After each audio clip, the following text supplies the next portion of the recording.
Okay, so welcome everybody to a new session of the JuantHEP Seminar, Quantum Computation for High Energy Physics. A great pleasure to welcome today Sofia Vallecorsa from CERN, who will tell us about the research work going there on this front. And also this is a sort of special occasion because tomorrow is the World Quantum Day, so we wanted to give a shout out to this. And Rafael, I think you have kindly prepared some slides. Yes, so I just wanted to wish you in advance a happy World Quantum Day, which is tomorrow, April 14th, and tell you that there are many events happening all around the world, and so we associated today this seminar. So the events are happening throughout the month of April.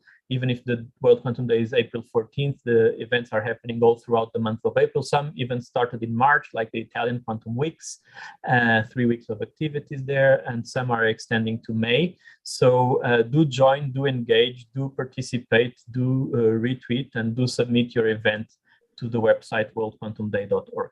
So thank you very much, Rafaela. And so we can now move to the presentation by Sofia, which, as I said, we also want to associate to this celebration. So thank you very much, Sofia.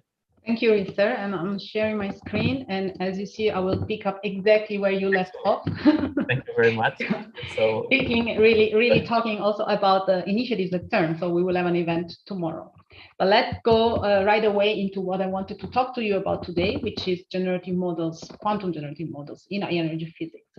Now, this is a very broad subject. I will just give you a little bit of context before. So starting from the Quantum Technology Initiative at CERN, the idea is really to have a place where all studies and the research that is related to quantum can be coordinated at CERN.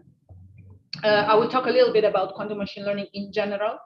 There are aspects that go beyond the specific tasks that we are interested in that are very general. So I think it's important to point this out at the very beginning and give you a few examples, and then really go into quantum generative models with a little bit of break, some sort of a classical interlude in between, where I will first introduce the basic concepts of generative models. Those are very flexible, very important models that have been investigated for many different applications, also at the classical level, actually, mostly at the classical level. So I think also in that case, it's important to stress a few highlights about those. So let me start with CERN and its quantum technology initiative. You know, CERN, if this is a high energy physics audience, you probably know CERN is one of the largest, it's probably the largest laboratory today to do high energy physics studies. The numbers you see here about the data refer only to the experimental data that is collected by the experiment around the LHC ring. But beyond that, we also have a lot of data that is coming actually from the infrastructure itself. So overall, CERN is definitely a big data problem, and it's also why there is a lot of expertise that is building up on efficient ways of dealing with this, of processing this data. So in this context, also, so this is also one of the aspects that were taken into account when the CERN Quantum Technology Initiative was launched. This happened in 2020. Since then, we have published in September, in autumn last year, our roadmap. This is publicly available. You can have a look at it. It's on the Zenodo platform. I will not discuss much about it. I just wanted to stress the basic objective that we really try to stress within our QTI roadmap. And this is really about scientific and technical development. Sorry, yes, and technical development. So anything that has to do with advancing quantum technologies themselves from the point of view of the core algorithms, the core techniques, but also applications. Then there is the aspect of co-development. It is also very important. We know that we are definitely not the most expert actors in this field. It is important to collaborate and construct common expertise with different fields, and in particular with industry. And the aspect of co-development is something that can improve both worlds, the world of designing better hardware for better quantum, for better algorithms.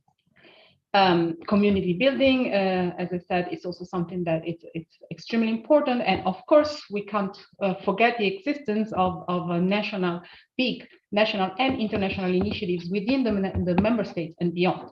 And so what we really want to do is coordinate and integrate certain activities with that. So from the scientific point of view, the QTI actually covers 4 different areas. You can see here all the way to the left, the part about quantum computing, so what we are really interested most on today. But in fact, the QTI is also concerned, is also taking into account simulation and theory, so aspects regarding the direct simulation of quantum systems, and and also in general the theoretical foundation that can lead us to better approaches to either sensing or also algorithm. And then there is the part about sensing. So anything that has to do with devising new detectors or detector techniques that are leveraging quantum technologies. And then there is also part about communications. The idea is that CERN is interested in doing co-development of relevant quantum infrastructure. An example of this is the fact that we are a QKD node in CERN. So concerning quantum algorithms and the part about computing, there is an aspect that is really related to understanding the potential advantage that we could get by introducing quantum computing in our data processing. So this is really an application focused approach. But beyond that, there's also everything that has to do with understanding and characterizing the large set of algorithms and frameworks that are used to do investigations in this domain. Okay, right now there are many different tools that can be used. It is important to establish techniques for benchmarking in order really to help the development also of the whole infrastructure that's needed to do this. So, but let me get to what we want to discuss today, which is quantum machine learning. And there is a reason why. So of course, quantum machine learning does not cover all of the possibilities. There are many different algorithms that can be studied and applied. We focus here on quantum machine learning because of many reasons. One is the fact that machine learning from a classical perspective is becoming more and more popular as a solution for many different steps in the data processing chains. Quantum accelerated machine learning can also be built today as hybrid model that can leverage quantum computers also at a stage in which they are still far from being fault tolerant. So they can be thought of as accelerators in a much larger classical environment. The other reason is that quantum machine learning, of course, is a class of tools that can be used to solve multiple tasks. But of course, we need to take into account one core difficulty, and it's the fact that, at least from a classical perspective, machine learning algorithms are usually regarded as the solution to go to when the amount of data that it needs to be handled is large. And of course, right now, this is actually a limitation of current hardware.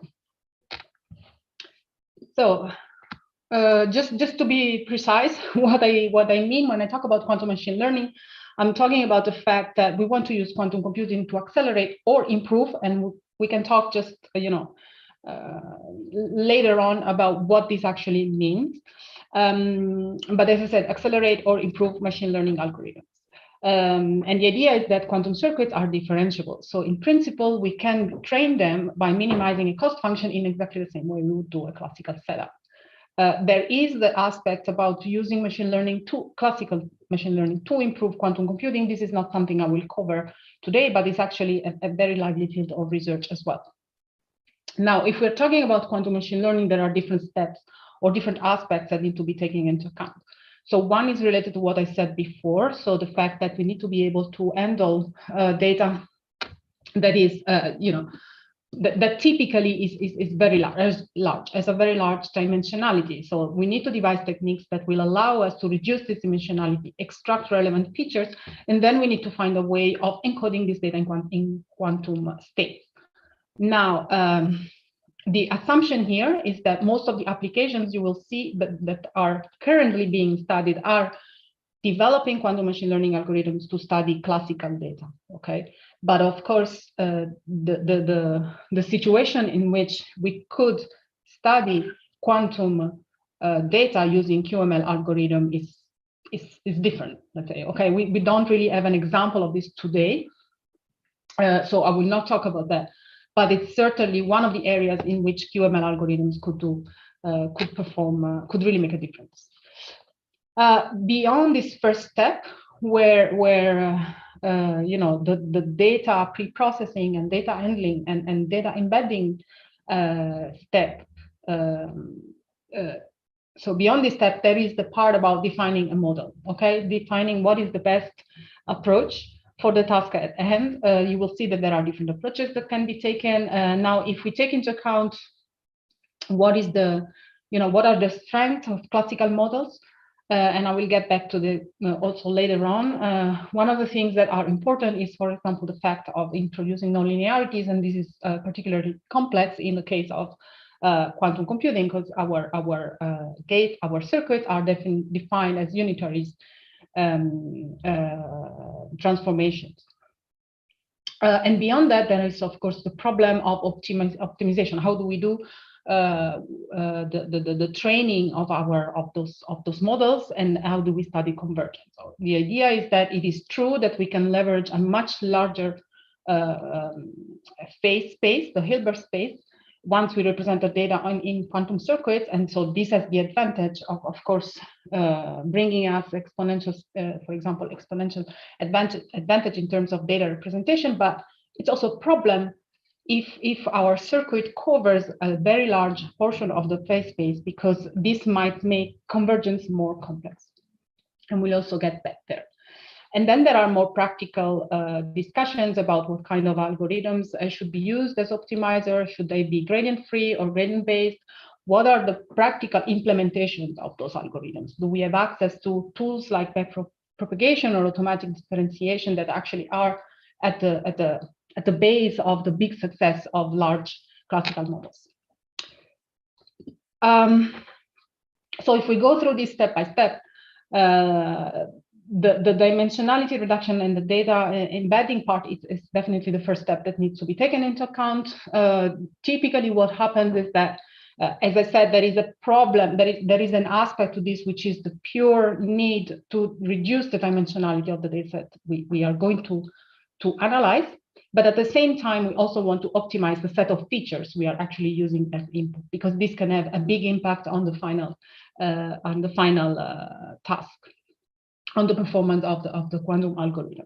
And so this typically can happen with trainable or non-trainable approaches, for example, with PCAs, so principal component analysis, or with Auto-Encoders, variational or not. And this can be pre-trained, so really focused on finding the best possible representation of the data, independent of the task, or they can be simultaneously trained in a hybrid setup in which basically we are optimizing the reduced representation for the specific task.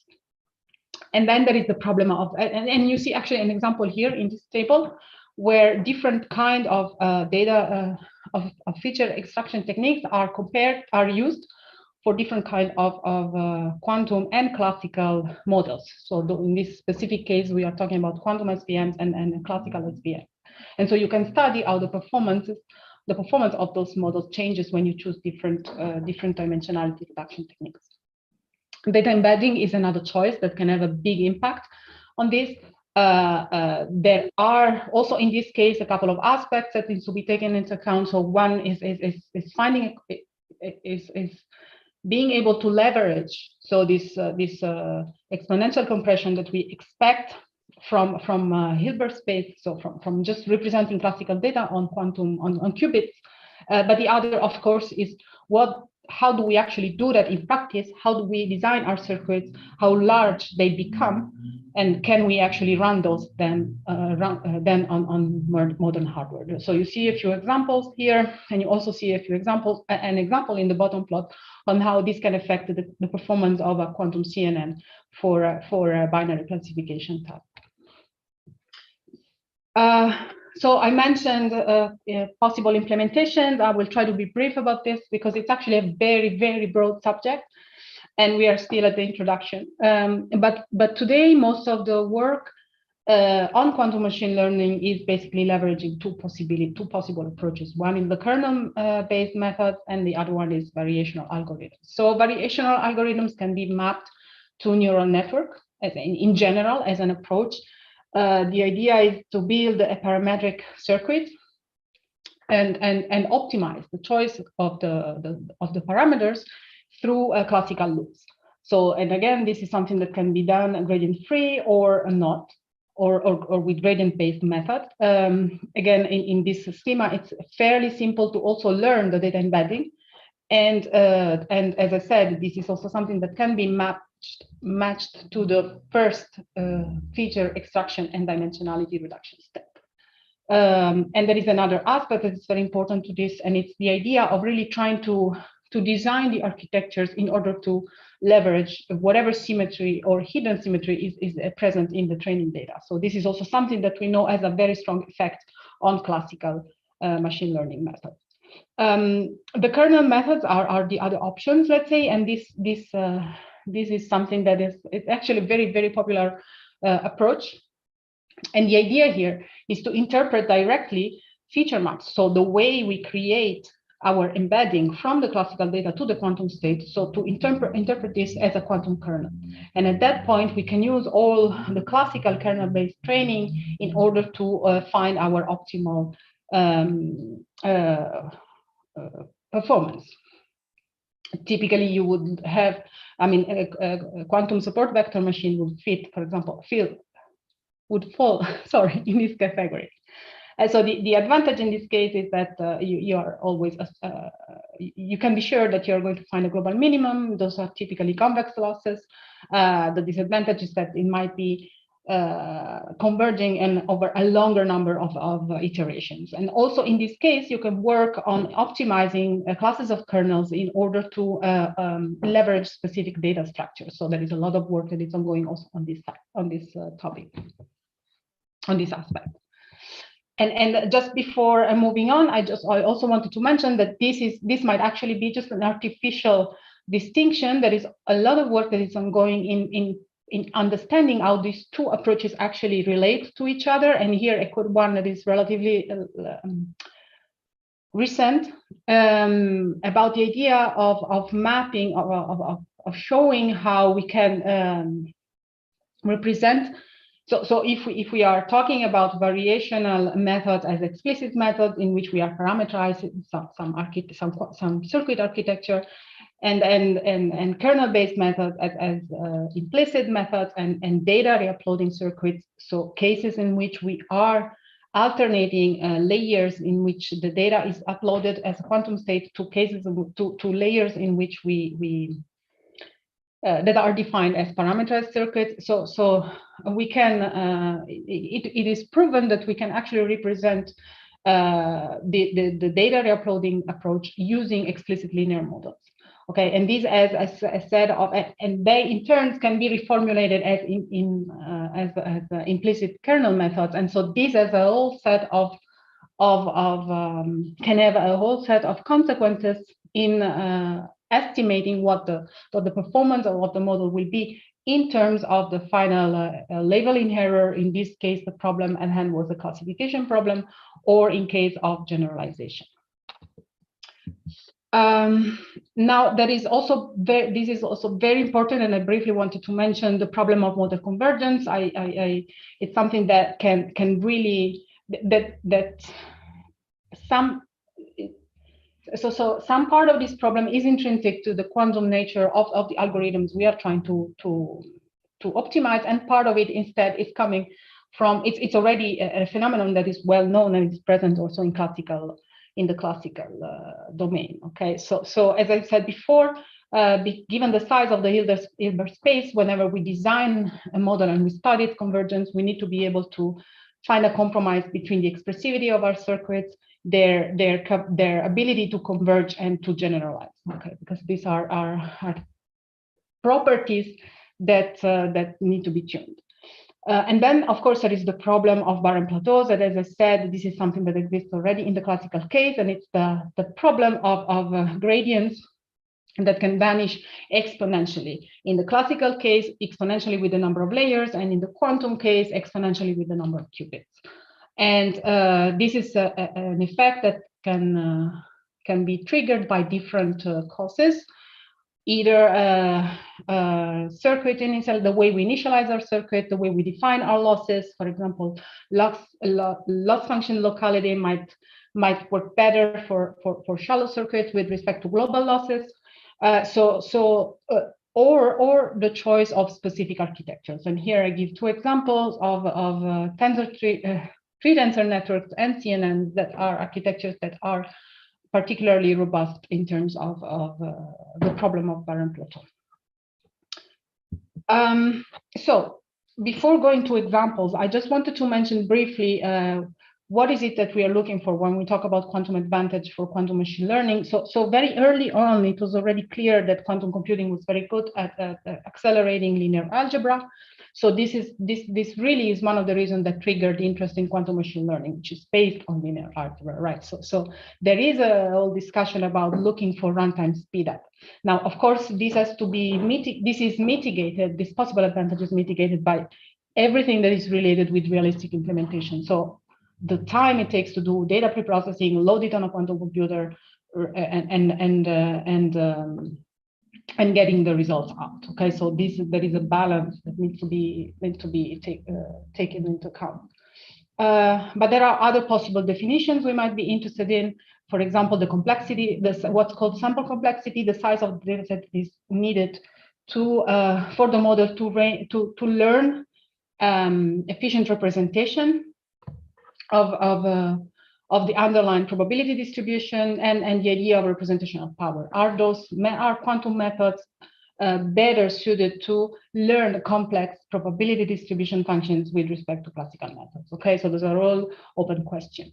Now, of course, because we're talking, as I said, in most cases about classical data, we also need to take into account the fact that there might be intrinsically some sort of, let's say, advantage on the classical side.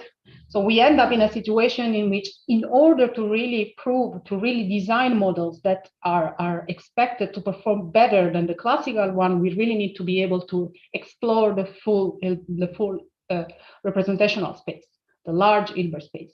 But at the same time, this might bring problems, as I mentioned before, about the convergence. So this is something that needs to be taken into account again. Now, as far as high energy physics is concerned, it is true that in most cases we're looking at classical data. In all applications today, we are looking at classical data, but you should not forget that this is data that was originally produced by quantum processes. So it is this intrinsically quantum correlations that we try to get access to understand and identify. So it might be that actually in this case, we might also find some advantage in going quantum. And of course, yes, I already mentioned the importance of practical implementations, especially concerning the running on near-term devices. This is not something that we can forget about. And also the definition itself of a fair comparison with respect to classical models, it's not so easy, I would say, because also on the classical side, there is always, a better model that you can design, right? So where do you stop? But beyond that, I would say that if we just move away from the simple, where nothing is simple, but let's say from the simple search of a quantum advantage for quantum machine learning, there are many things that we could actually learn also on the classical side. And this concerns, for example, the way those algorithms converge. And there is a very nice work that has been recently published that I mentioned here that you could have a look if you're interested. And also there is I'm making a little bit of publicity here. We had recently a very nice summary about these aspects that I just briefly touched on concerning quantum machine learning algorithms that you could have a look at, and it's also mentioned down there. So here you have a few examples, and I created a very busy slide just to show you the range of applications that exist And again, this is really just a small sample of all the applications that already exist. And you can see that there are searches in terms of understanding classifiers for binary classification, for multi-class classification, for anomaly detection, for pattern recognition and BJ tagging. So we are talking about a huge amount of a large amount of examples, and also a large range of techniques, okay, from annealers to digital computers. So let's go to generative models, which is the title of this talk. And I will just briefly, please bear with me, spend a few slides talking to you about classical generative models, just to get to make sure we are all on the same page of what we mean by this. So the idea of generative models is very simple, and it's actually something that in physics, for example, we've been doing for a long time with maximum likelihood estimators. So the idea is that what we want to do is to learn a representation of an intractable probability distribution that is defined on some multidimensional data, and we want to be able to draw sample from this representation. Okay, so our model probability distribution that somehow approximates the data. And as I said, this is something that, for example, you can do with a maximum likelihood estimator. But in that case, you need to be able to have a prior knowledge, or use or set up an hypothesis that will allow you to design some sort of function, parametric function, that then you can optimize in order to during the process. Okay. Now, in the case of a generative models, what we want to do is exactly the same. The only difference is that we don't try to look for a specific expression for our model probability, but we just want to train a generator. So basically, a tool that is able to directly map sample from some tractable distribution that we use as our latent representation to the original one. Okay, so this is the basic concept. If you think about it, it's very simple. So usually this Z space, the latent space, is a lower dimensionality representation, and so this is very important for a range of application, in the sense that in many cases, if we're looking at an original space which has a very high dimension, you can think about, for example, all those image-based or all those problems in computer vision, and the mapping is done over some sort of hidden manifold that is expected to have a lower dimension, and there is where really the advantage lies. And again, I would like to stress here what I mentioned before about the fact that the latent representation of your data can be much more effective if we also at that level introduce knowledge about the underlying symmetry groups. Okay, so this is also part of research that is ongoing for generative models. And the other aspect that it's important at the classical level, and you will see that it's really not so for quantum circuits, is that classical generative models need to be deep. If you want to have efficient representation of complex data, and you want to have for example, hierarchical structure in which you are able to correctly reproduce features at a very small scale, and at the same time at a very large scale, you need to go for multiple layers, for complex architectures. And then you see here two examples, a few layer CNN-based image completion task that was published in 2011, so 10 years ago, more than 10 years ago. And you can see at the bottom an example of one of the largest models existing today. And you can see that it goes down, if you look at the last line, to 175 billion parameters. I actually think that today there is a bigger model that exists. But this just gives you an idea of the size of those tools today. And it's not just about the size, it's about the number of tasks that those models can do. Here you see how they are applied in science. You can see that the range of application is very large. Here you see an example of generative networks that are used to reproduce climate evolution. You can see on the top right, cosmological mass maps that are created again with generative adversarial network. At the bottom, you can see an image of galaxies, and at the bottom left, also a similar application that is looking into genome studies. Okay, this applies also to high energy physics. And here I wanted to stress again the complexity of the deep generative models that we use in physics today. So on the one hand, the number of tasks is large. On the other hand, the architectures are extremely complex, not simply deep, but really you can see that the flow of the information within the network graph, it's really complicated. And more examples here. At the same time, the number of tasks that you can solve with deep generative models is large. So you can generate events, and thinking of replacing Monte Carlo simulation, for example, or event generators, or you can use them to do anomaly detection, for example. So let's go back to quantum. Why are we interested in this, in looking into quantum generative models? I hope you have the answer now that I got to this point in the slide. So the idea is that generative models are not primal, but a very important model in the classical, let's say, environment. And there are a lot of possible improvements or let's say advantages that we could get to exploring their quantum implementation of those. So you can see here, for example, and I quote on this slide, and I show on this slide an example, quantum autoencoder application dedicated to anomaly detection in energy physics, because autoencoders are basically the only architecture I will not show you later on. So I just wanted to mention it here. You will see examples of using Boltzman machine, board machines, and generative adversarial networks, which again applied to use cases in physics. So let's start with Boltzman machine.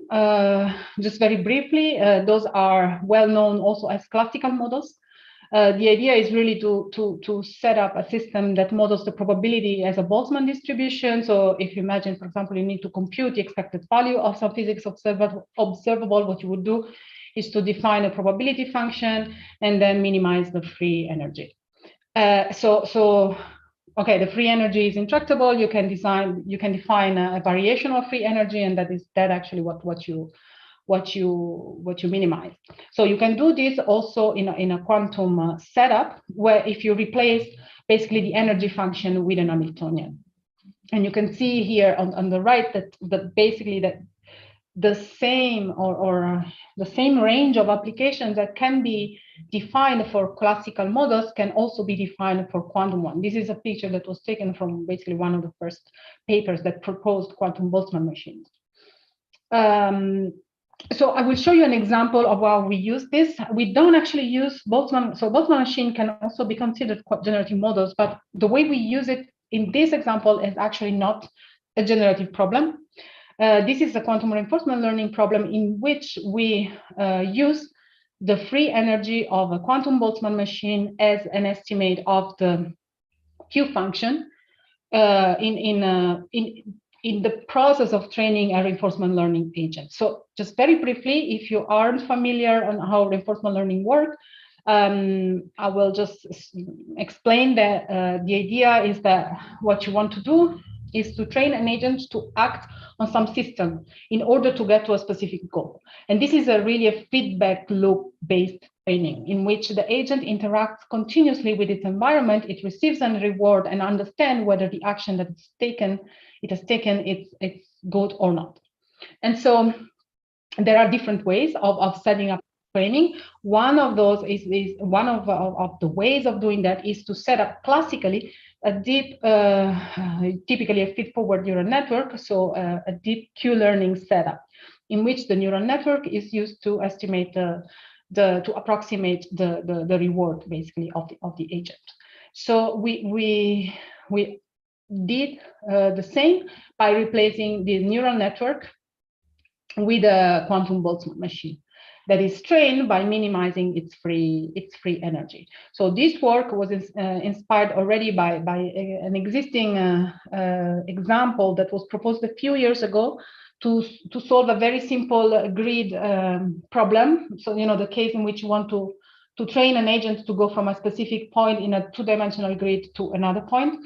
And instead, what we did was to apply this to the optimization of a beam of a particle beam in a linear accelerator.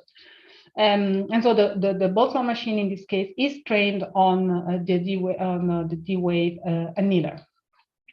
Specifically, we used for this case the 2000 chip hardware, so not the latest.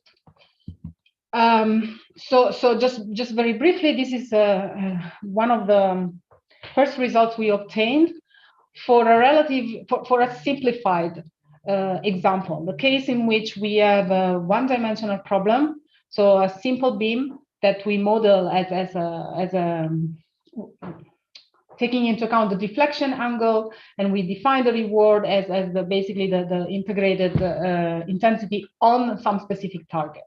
Okay, this is the basic step that then can be extended to much higher dimensionality problem, and in fact we are doing that. But here you see the result for this simple example, and what's really impressive is the difference in performance of the quantum implementation with respect to the classical one. So we measured, so if we define the training efficiency here, so basically the number of steps that are needed in order to reach the optimal configuration, this is the plot that you see on the left. And you can clearly see that we can do that in a much smaller of steps with respect to a classical one. We're talking 8 against 320. And also, if we go and look, and this it's something that will appear in many other applications. If we look at the size of the QNet with respect to the classical QNet with respect to the quantum Boltzmann machine in terms of parameters, we also see that the case of the qBM the qBM is much smaller. Okay, we are talking about 52 basically against the 70,000 in this case parameters. So this is we are still working on this. This is really work in progress. We are developing now a 10-dimensional use case that is really applied to a real beamline that exists at CERN, the awake beamline. The next model I wanted to mention is a quantum-born machines. Those are very interesting models because they are natively quantum. They have no classical counterpart, I would say, and they leverage directly the Born rule. The idea is to train a quantum state, so to represent a probability distribution, and then use the measurement step to do sampling from this probability distribution. Okay, so this is a very simple idea. Now, there are, of course, drawbacks in its standard implementation. This is typically used to do a generation of discrete probability distribution. So of course, depending on what is the use case, this can be a limitation. On the other hand, it can be trained with a relatively simple setup, the same way we would do training of other models, of classical models. Okay, in the specific examples that you will see here, we've been using for maximum mean discrepancy, which is a distance that metric that allows you to measure the distance really between two distributions. So we applied this to a problem of event generation. We focus on a specific physics process. This is related to the field of muon force carriers. There is a set of theories that predict the existence of those particles that couple preferentially, if that word exists, with muons. Experimentalists in different collaborations are interested in those models because they might actually be seen in muon-based facilities, either for example muon dedicated detectors such as the muon spectrometer and calorimeter in Atlas, or in muon fixed target experiments. So we use the quantum-born machine to basically reproduce the two particles state. And this is something that you would do naturally now with MATGraph. Okay, what you would do, you would define a grid of parameters, and you start generating samples that that correspond to different points chosen in your parameter grids. What we want to prove is the fact that we can actually train a conditional Born machine in which we can use any of those parameters as input to the simulation process, and therefore be able to basically generate continuous samples. So here you can see a comparison between the performance of a relatively simple Born machine. The first case is the case in which we try to simulate a single distribution, and we compare this to classical networks and to run on noisy simulators and to IBMQ Manila run. And you can see, if you look at the ratio, that the hardware itself is not deteriorating the performance too much. We can do this also looking into generating multi-dimensional distribution, and in order to do so, we need to increase the number of qubits registers we use for defining the circuits. This is for now not I would say the most efficient ways of solving the problem, because of course, if you need to generate a large dimensional, a large number of distributions, then maybe you might want to think about different ways. But this is for now what we have. And we also implemented what I said at the beginning. So we conditioned the simulation process using energy of the incoming muons, and we were able to tune, so to change also this energy and get the corresponding correct distribution for the outgoing particles. So I think this is a really interesting result. In this case, we don't run on hardware. These are the plots that you see here are generated using simulators. Okay. The last few minutes, I will just go to quantum generative adversarial network, and I will not spend too much time explaining what they are. The core of quantum, the core idea here is really that what we want to do is to train a generator in order by setting up a second network that will basically measure how close the data that the generator is generating is similar to how close it is. I said yes, how close it is to the original data set, the data from the original data set. And this is if you want, an indirect way of providing feedback, providing supervision to the generator training.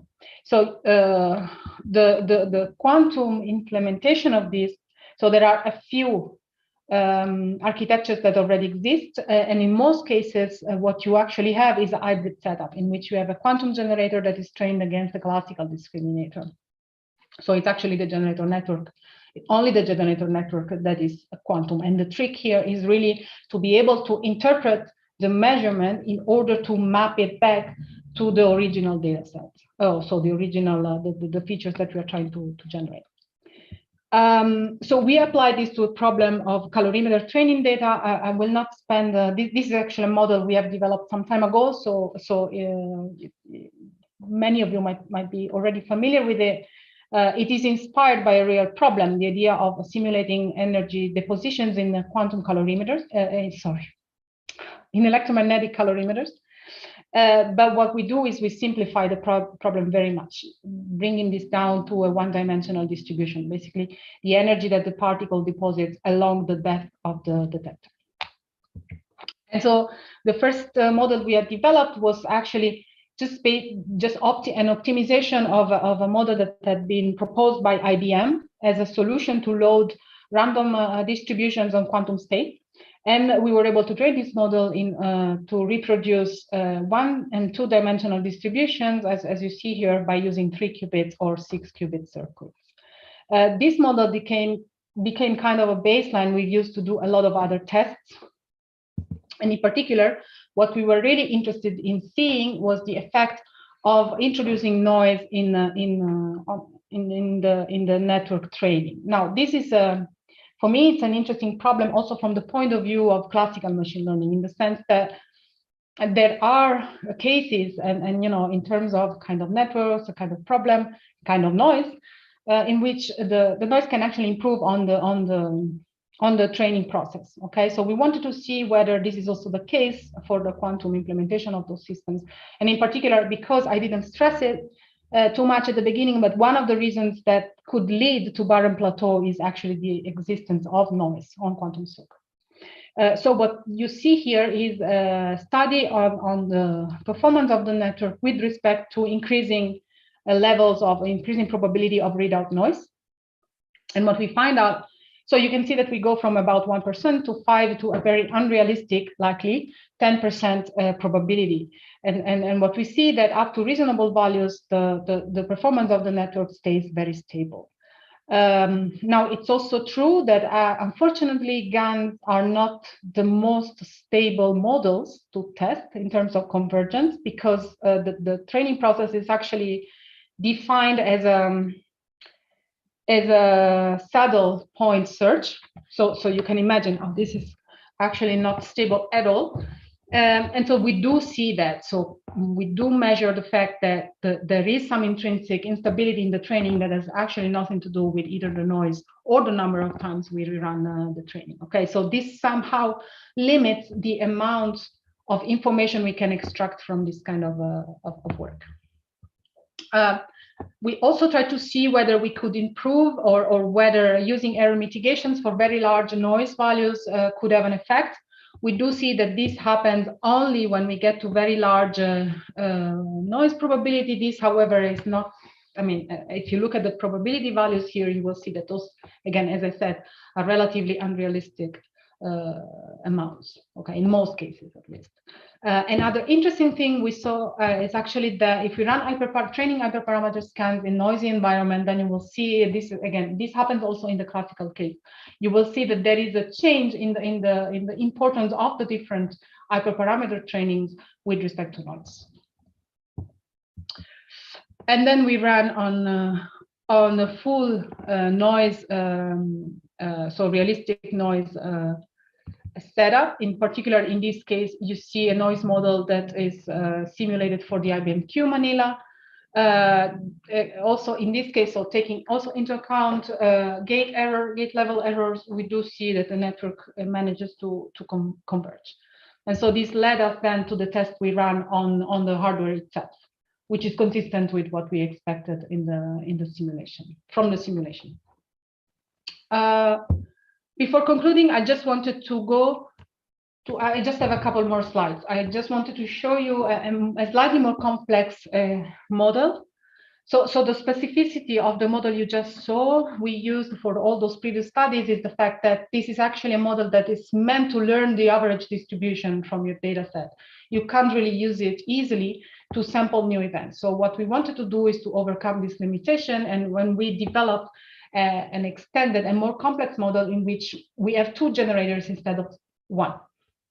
And the idea is that we can use one generator to learn this distribution over the set of images, the overall set of our images, and then instead use the second to learn the amplitudes over the single pixels in each one of the images. And in this way, we can generate different samples. And here you see, again, different, we call images. Those are, again, energy distributions along the calorimeter depth.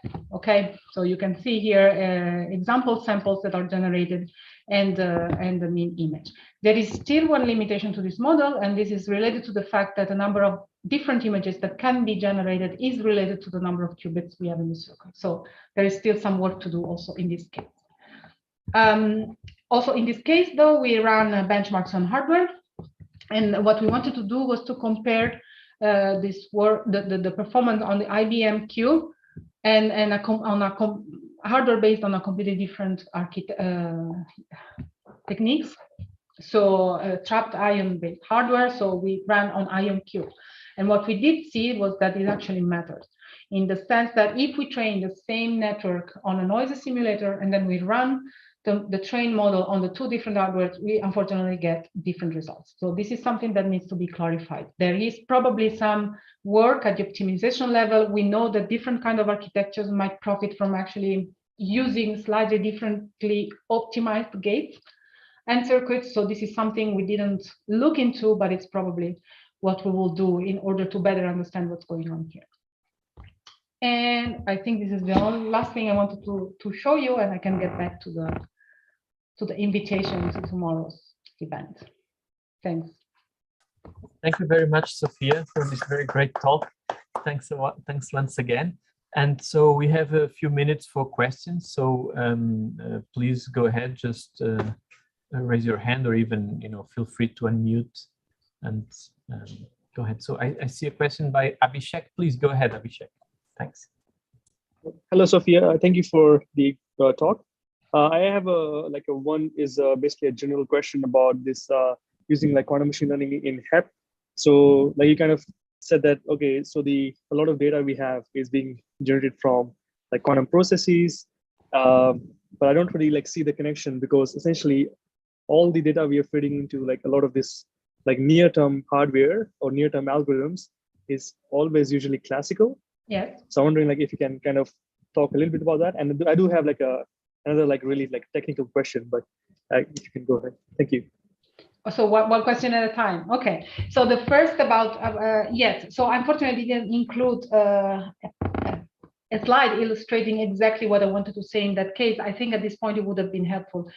So it is true. So we have the physics process, a quantum process. We have particles that are produced. The moment that we measure them in the detectors, they become classical data. Okay. It's not only the measurement, there is the overall processing. Let's say that when we get to our physics result, the one that we want to publish, we are very far away from the original quantum model, quantum process that produced it. This is certainly true.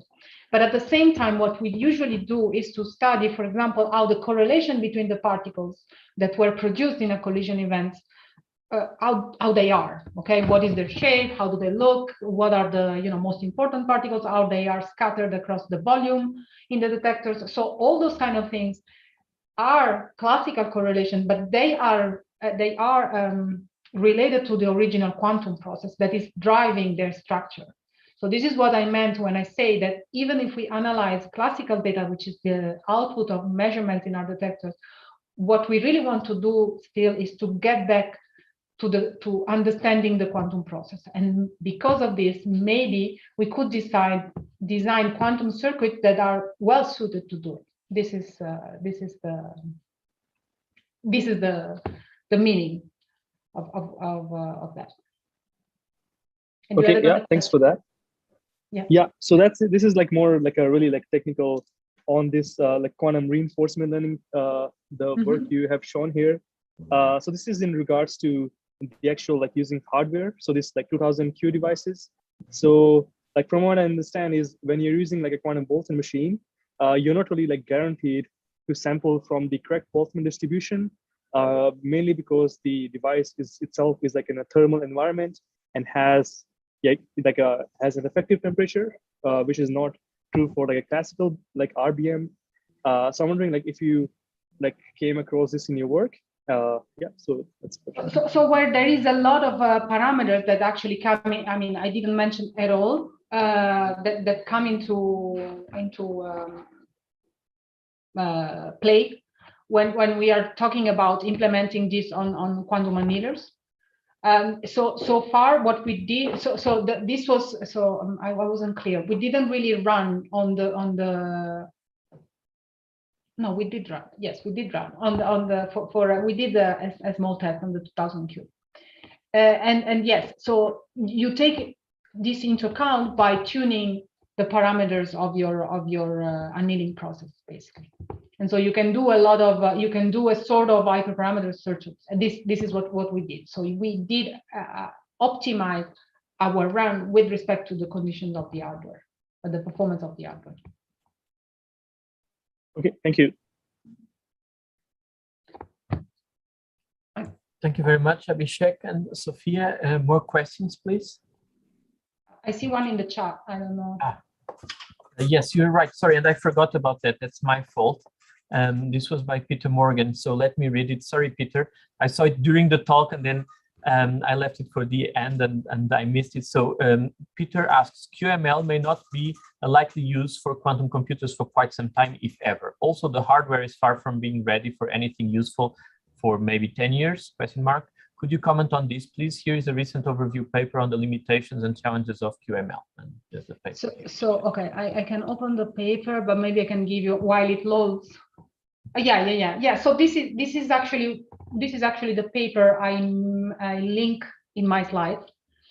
So when I discussed about advantage, and this is what I meant. So there's two aspects to this, okay?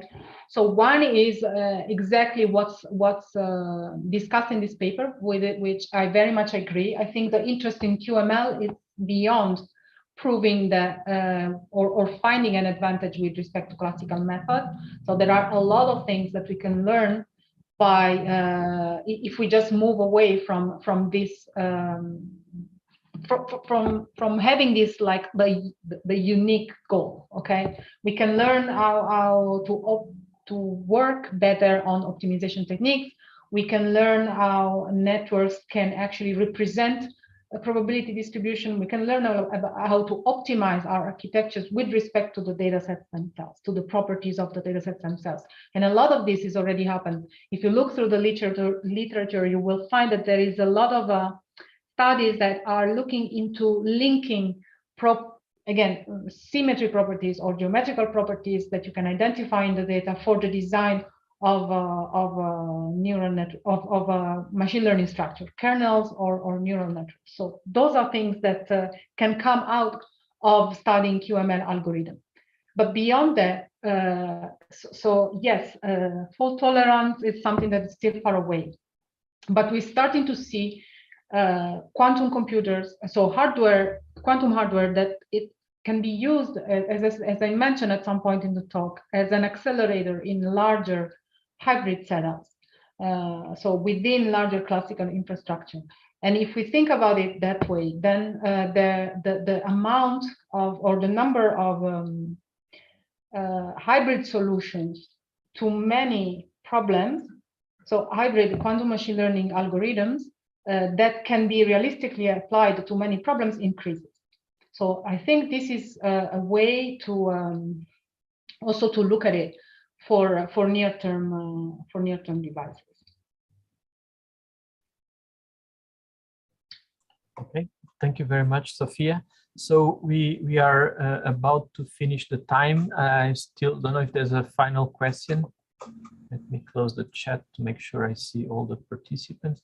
So although we're almost at the end, I wanted to take this opportunity to ask maybe a general question to you, Sofia, working at CERN and now also in this front of, quantum computation for high energy physics. How do you see the progress so far and the next steps, the future?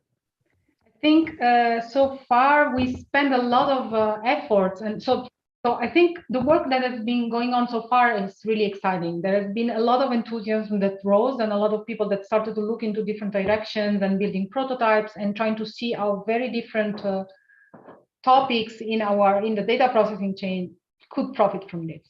And we ourselves, our group, did that too. So what I think it's important now, and so we found out that there are a lot of use cases that we know very well, that we can control, we know how to solve classically, that we can use to study quantum algorithms. And so what I think should really happen now is to work more in this direction towards understanding the robustness of those models, understanding how they behave, understanding what would be the best way to design a model, not just translating something that exists classically into a quantum circuit. That's probably not the best way to build those algorithms. So I think this is really the direction that I think we should go to now. Okay, thank you very much, Sofia, for this insight and for this beautiful talk. So I would ask Rafaela just to show the closing slides, please. Yes. Okay. So thanks, Rafaela, if you could please share. So the next next session will be on the 11th of May, and Kerstin Borras from DESI will tell us about the quantum computing activities there. Thanks, Rafaela, and I want to thank once again Sofia for a great talk and for her participation today, and also the organizing committee, my colleagues Andris, João, and Simone, and also our local organizing committee, Rafaela and Sagar, who make all this electronic infrastructure for this online seminar. happen. And I don't know if there's another slide again about the World Quantum Day. Yes, so to finalize, I think in some time zones it's already April 14th. So happy World Quantum Day to everybody. Enjoy it and celebrate it, and see you next month. And thanks again to Sofia. Okay, guys. Bye-bye. Bye-bye. Ciao.